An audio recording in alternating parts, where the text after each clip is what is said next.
What's going on? It's your girl Maze, reporting live from the gutter, back at it with another crime reaction video. I'm gonna get into the moment she realized detectives knew everything. But before I get into it, it ain't new unless you knew. Y'all go subscribe. In this video, we'll be diving into a case that shook the city of Cleveland to its core. What makes this case extraordinary is the complex investigation that took place following the murder. But to fully understand exactly how this killer was caught, we have to start from the very beginning. On November 3rd, 2013, at exactly 8:35 p.m., the Cleveland Police Department received a chilling 911 call. 911, do you need police fire? I can't hear you. What's going on? He got shot, please. Who got shot? It's chilling. The voice you have been listening to belongs to a 41-year-old woman by the name of Yuloma Curry Walker. Yuloma just discovered her husband clinging to life on the driveway of their Cleveland home. Who shot your husband?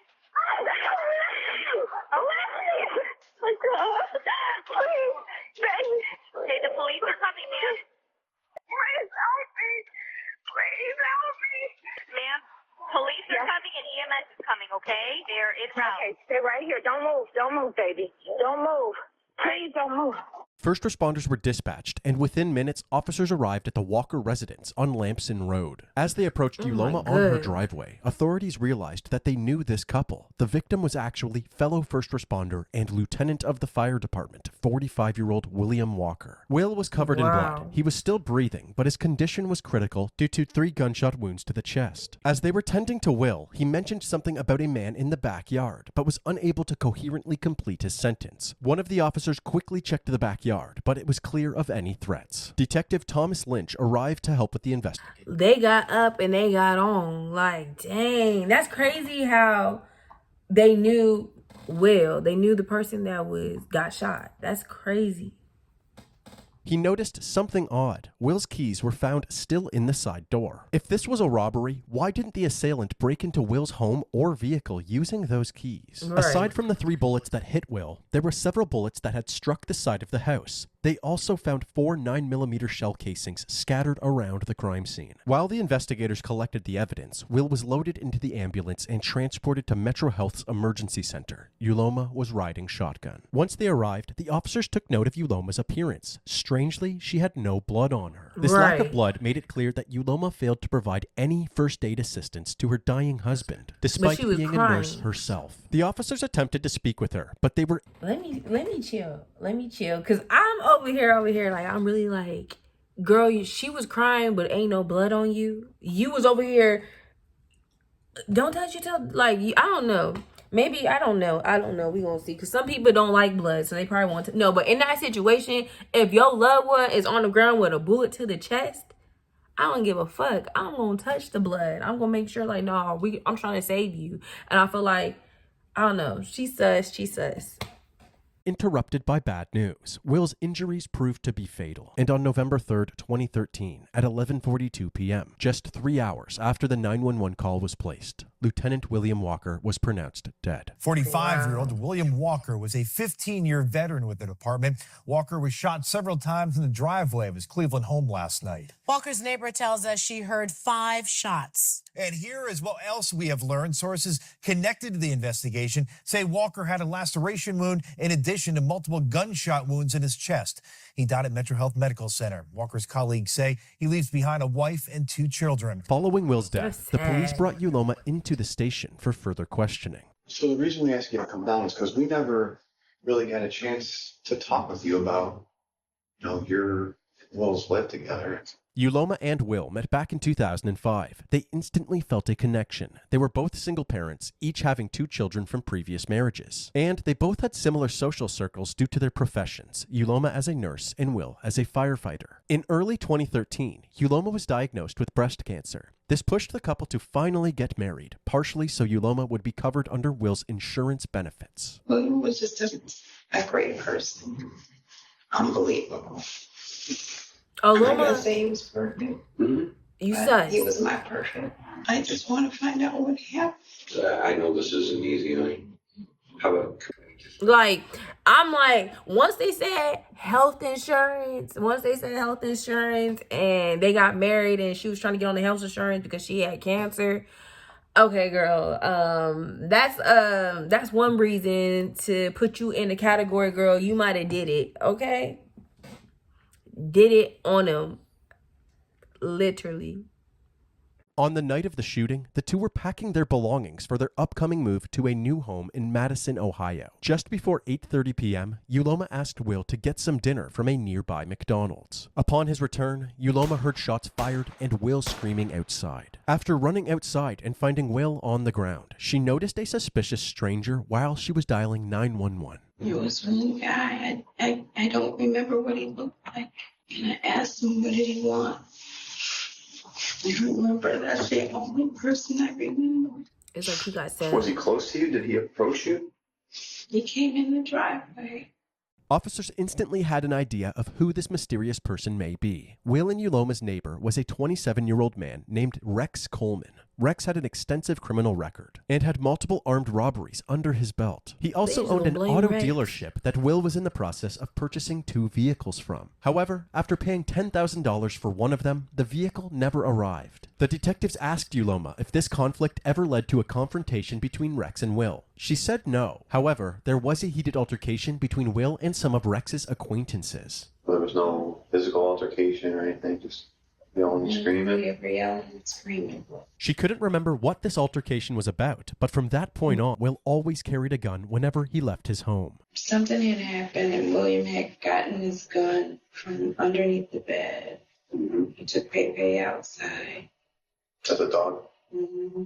Following this interview, they hunted Rex down and brought him to the station for questioning. He denied any involvement in Will's shooting and provided an alibi, a pizza date with his girlfriend. Police were able to confirm this alibi, and nothing suspicious was found while looking through Rex's phone. Therefore, Rex Coleman was ruled out as a suspect. This lead didn't pan out, but it wasn't long before detectives had another name on their radar. After setting up an anonymous tip line, the police received multiple tips telling them to look into somebody named Chad. However, they provided no last name, nothing, just the name Chad. The investigators reached out to Uloma and asked her if she knew anybody by that name. She said that her daughter Jackie actually had a boyfriend named Chad, and that the two were at Chad's mom's house on the night of the shooting. When speaking with Jackie, the detectives found it odd that she also wouldn't provide Chad's last name, but they were easily able to track this information down. His name was Chad Paget. The detectives spoke to all 3 of them, Uloma, Jackie, and Chad, about Chad's relationship with Will. They all said essentially the same thing, that Chad and Will got along just fine. However, when asking Will's co-workers about this relationship with Chad, they all said the opposite, that Will thought Chad was a lazy punk that's not good enough for Jackie. These contradictory statements puzzled the detectives. Why were Uloma and Jackie vouching for Chad? Exactly. Like, it was a setup. Like, everything that they saying, like, y'all all coordinated. Like, what? I don't know. It don't sound right. Chad being involved, but since he and Jackie corroborated each other's alibis, authorities let him go. Soon after interviewing Chad, results came back from the crime lab, and it turns out that there was a latent fingerprint on one of the shell casings. However, this fingerprint didn't match anything in the criminal database, and even if it belonged to Chad, there was no way to know since Chad refused to provide his DNA and fingerprints. Therefore, Chad was placed on the back burner while the investigation continued. In the days following Chad's interview, a vigil was held for Will. This little animal. Hundreds packed Lamson Avenue for a candlelight vigil for Cleveland firefighter Lieutenant William Walker. Heavenly Father, we just asked. Hey, you know, because he was a firefighter. You know they was trying to get that money. Like, you know they was trying to get that money because he was a firefighter. His family in this particular time of need. He was a great firefighter, great paramedic. He represented us well. And I could tell you this, that I'm a better man for having known Will Walker. I'm really emotional right now, but I just want to thank everyone for coming out to support my brother. He would gladly, and I know he's gladly appreciating this right now. Thank you. I love you, Will. I put my life on the line for the fire department. I've never done the things that he's done for this community. And somebody know what happened. Exactly. And they're listening right now. So you will be caught. Not long after, there was also a memorial held by Will's fellow firefighters to honor his memory before he was laid You to will rest. be caught. Not a single person had Let a that be bad known. word to say about Let that be Lieutenant Will known. Walker. Just about an hour ago, he was let out by a procession of firefighters with his casket as they came out of public auditorium. They took the casket into a fire truck where the lights and sirens were going, and they took him off. He was a great family man. He was a Real good silly. guy. That's what I'm gonna miss about him. He used to make me laugh a lot. We had the same sense of humor. Over the next year, the case slowly went stagnant. Several more leads were looked into, but each of them only led to a dead end. Uncertain of what move to make next, they brought Uloma back in for another interview as a last-ditch effort for new information. Was there anything going on at the time? Was there anything that we should be, focusing on? I just want to find out what happened. Okay, well, that's what we're trying to do. Girl, you Was there know. anything going on with finances? We didn't have a problem. How's your health been? Your health all right? I don't know. I've been to the doctor. Yes, no problem. The detectives found it very strange that someone diagnosed with late-stage breast cancer hadn't gone into the doctor recently. After this interview, they looked into Uloma's medical records. They determined that she hadn't been to a doctor in over a year. In fact, it turns out that there was zero history of her undergoing chemo or any cancer treatment at all. Authorities quickly realized that her late-stage breast cancer diagnosis was a complete lie. This led investigators to dig deeper into Uloma's records, including her financial records. What? And it turns out that she had amassed a significant amount of debt using a plethora of credit cards. For a moment, the investigators thought that they were onto something big. Perhaps Uloma had faked her diagnosis so that Will would marry her. And once married, she killed Will to collect his life insurance payout, thus solving her crippling financial situation. But they quickly learned that the beneficiary for Will's life insurance wasn't even Uloma, but rather his ex-wife Rita. Uloma didn't receive a dime. Did Uloma think that she would receive that money? I'm Otherwise, dead. why would she kill Will if it... I'm just being real. If she is the killer and she's not even on the life insurance, girl, you already went outside. Like, I'm just gonna say that you went outside. Like, I'm saying it was not even right for her to kill him. But I'm just saying, girl, like, really? Like, you ain't even get life insurance. You ain't even get the money that you killed him for. Wasn't for money. Was Uloma really involved in Will's death after all? Investigators needed more information if they ever wanted to answer these questions. So in December of 2014, the Cuyahoga Police Department and the Cleveland Fire Department offered a $10,000 cash reward in exchange for any information about Will's murder that leads to an arrest. We sincerely hope that someone will step forward and provide some information to solve these senseless crimes. After notifying the public about the cash reward, a new tip came in from someone named Isaiah. Apparently, Isaiah had been approached by none other than Chad Padgett, who asked if he would carry out a hit in exchange for money. Isaiah denied this offer. With this new information, police now had probable cause for a search warrant of Chad's phone records. They noticed that around the time of the shooting, Chad was constantly communicating with Jackie and another unknown number. Police were able to trace this phone number back to a man named Ryan Doherty. Ryan Doherty was notorious in Lieutenant Walker's neighborhood for his colorful history of robberies and burglaries. In fact, at this point in the investigation, Ryan was serving a 17-year prison sentence for robbing a Family Dollar store and shooting a cashier in the stomach, less than 3 weeks after Will was killed. Officers wanted to build as strong of a case as possible before moving in on any suspects, so they obtained search warrants for Jackie, Ryan, and Uloma's phone records as well. They then worked with the FBI to create a clear map showing the exact location of these cell phones throughout the night of the shooting, and the exact times that they were communicating with each other. It revealed that right before the time of the shooting, Chad and Ryan had made their way from the west side of Cleveland, where Chad's mom's residence is, to the east side of Cleveland, directly toward the Walker residence. And at 8:30 p.m., Chad sent a text to a group chat that included him, Jackie, and Uloma. The text read, "We got a bot," and brought down to the station for questioning. It's dumb as hell. The first thing they do is confront Chad with the cell phone location data. His story immediately changed. Now he says that one of his friends, a person who's He that dumb? Like, y'all is that dumb? Like, I'm just saying, like, y'all did all this for what? identity we will not be sharing, drove him to the Walker residence where Chad had stashed some marijuana. Ryan Doherty tagged along to buy some of this stash from Chad. Where were you when you left? Were you at your house?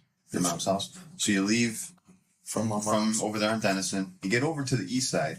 Tell me what happened. After picking up the goods, Chad and Ryan went outside to make the exchange. Went up on the porch, got my stuff.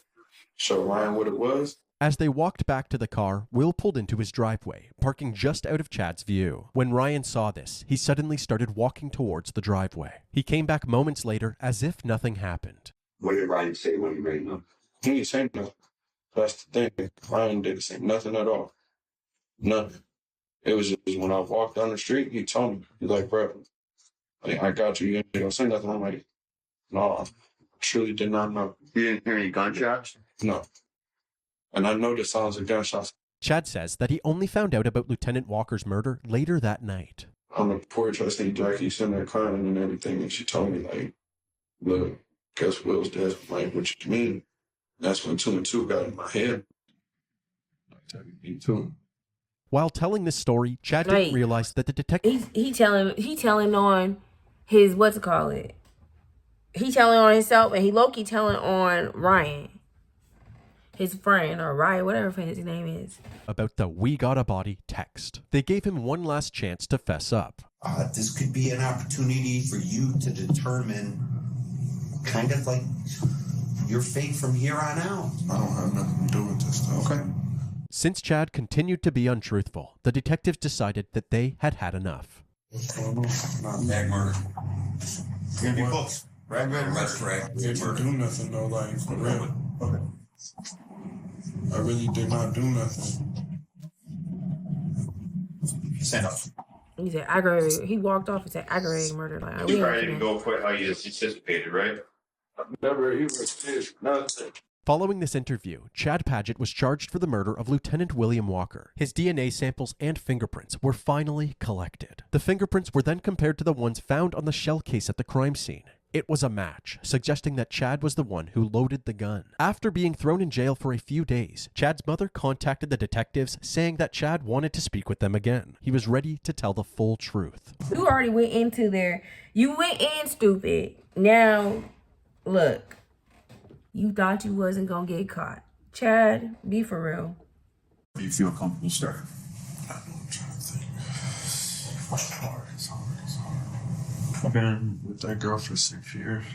Non-stop. On and off. Right. We've been cool. I met her mom a bunch of times. She seemed pretty cool. Apparently, Uloma, Chad, and Jackie were all in the car together when Uloma first mentioned the idea of killing Will. One day, dropped off at work. Wow.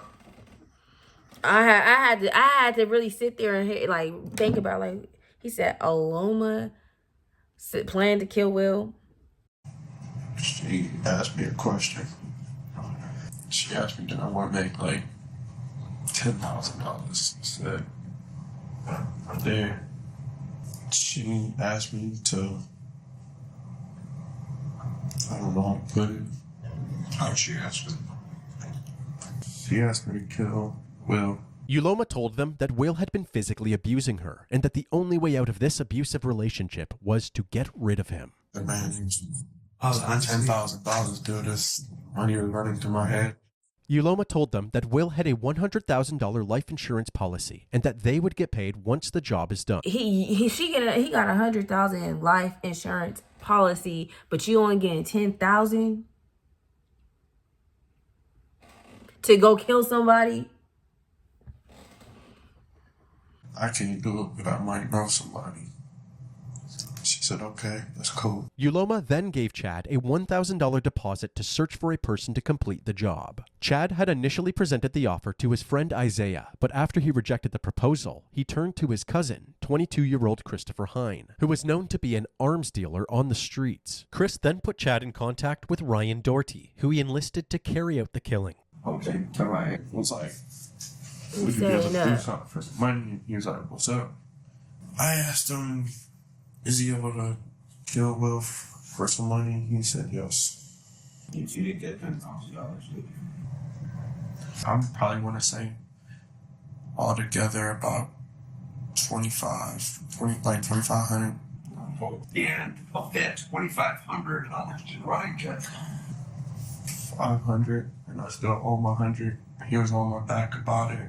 Chad's interview was wrapped up, and Chris and Ryan were immediately tracked down and brought into the station by police. Chris was very forthcoming, telling the detectives the same story that Chad did, and then some. According to Chris, he was originally set to execute the plan in October of 2013, just a month before Will's death. He even went to Will's home on Lamson Road, but lost his nerve and couldn't fire the weapon. That's when he reached out to Ryan to carry out the hit, offering him a mere $800 and an assortment of paraphernalia. Ryan was much less cooperative during his interview. The detectives began questioning him, but without hesitation, he denied all of the allegations. The interview ended there, as Ryan would not provide any further information. Considering the "we got a body" text in the group chat, it seemed that Jackie was also closely involved in her stepfather's death. The detectives were now ready to speak with her again. Jackie initially claimed that she had no knowledge of the murder plot. However, detectives confronted her with all of the evidence, which prompted her to hop on the confession bandwagon. She opened up and confirmed what Chad and Chris had said, that Yuloma claimed she was being abused and was the leader of the operation. Chad was the middleman,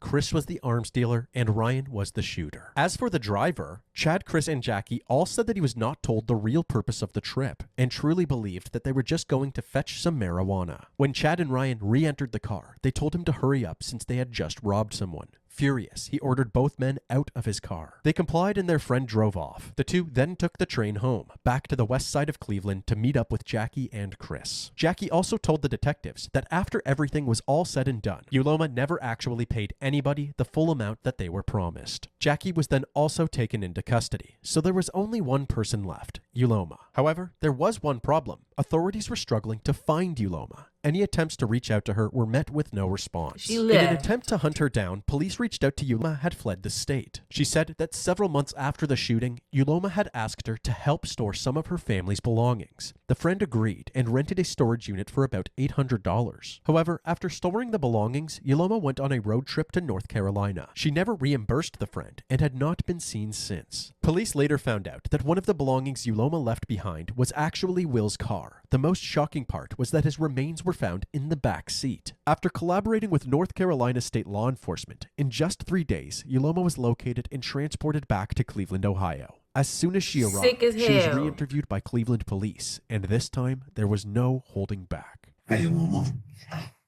Remember Sandoval? It's been a while. Obviously, you're aware there's been some developments along the way. You are a person that we consider involved in the murder of William Walker. It is considered at this time, do you care to make any statements about our investigation into the murder of William Girl. Walker? Not with an attorney. Okay. With Yuloma being uncooperative, she was swiftly arrested. Her and her 4 co-conspirators were all charged with aggravated murder, conspiracy to commit murder, and 2 counts of felonious assault. During their arraignments, each person pled not guilty and was assigned a $1 million bond. You wish to enter a not guilty plea. Not guilty plea is accepted. Bond is set $1 million. However, leading up to Yuloma's trial, her alleged accomplices would all eventually turn against her. Chad, Chris, Ryan, and Jackie all agreed to testify against Yuloma for a lesser sentence as part of a plea deal. Yuloma's trial officially began in June of 2017. The prosecution's plan was to show that this murder was all about money. They suggested that although Ryan Doherty had ultimately pulled the trigger, Yuloma's surmounting money problems is what led her to orchestrate Will's murder. And Yuloma's she defense dipped team out. would go on to deny the allegations against her. They suggested that Yuloma was a victim of Will's domestic abuse and that Jackie, in an attempt to protect her mother, had actually cooked up the murder plan. They also argued that the 4 testimonies of those involved in the murder lacked credibility and that they were only pinning this crime on Yuloma to lessen their own sentences. On July 7th, They all just snitching on each other. That's some shit. Like, that is some shit. Like, you ain't credibility. They not credible. That's just it. Both y'all, all y'all lack credibility. Like, y'all all in jail. Y'all killed him. And then, homegirl, you left to go literally, you went on a road trip after the fact. Didn't give nobody no money. They all did some dumb shit. That's how this whole situation is dumb. After a 10-day trial, the jury had come to a decision, and the verdict was presented to the court. Uloma Curry Walker was found guilty of aggravated murder, conspiracy to commit murder, and both counts of felonious assault. Her sentencing took place about a month later, on August 8, 2017, and she was sentenced to life in prison without the possibility of parole. Chad Padgett's aggravated murder charge was dropped to involuntary manslaughter, and he was sentenced to 28 years in prison. On top of his 17-year sentence from his previous convictions, Ryan Doherty was sentenced to life with the possibility of parole after 23 years. Christopher Hines was sentenced to 18 years in prison. And since Jackie was still a minor at the time of the crime, she was sentenced in juvenile court and spent 1 month locked up at a juvenile detention center before being released.